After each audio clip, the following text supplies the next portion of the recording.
अकोला जिल्ह्यात बिश्नोई गँगचे जाळे पसरत असल्याची धक्कादायक माहिती समोर येत आहे.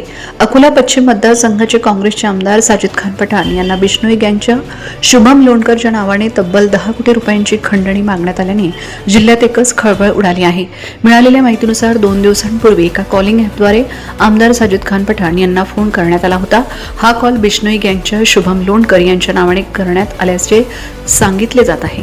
फोनवरून 10 कोटी रुपयांची मागणी करण्यात आली असून रक्कम न दिल्यास गंभीर परिणाम भोगावे लागतील अशी धमकी देण्यात आल्याची माहिती सूत्रांकडून मिळत आहे.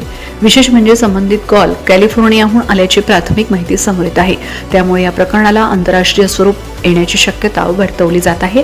मात्र इन कॅमेरा काहीही बोलण्यास पठाण यांनी मनाई केली आहे. या घटनेनंतर पोलीस प्रशासन सतर्क झाले असून कॉलचा तांत्रिक तपास सुरू करण्यात आला आहे.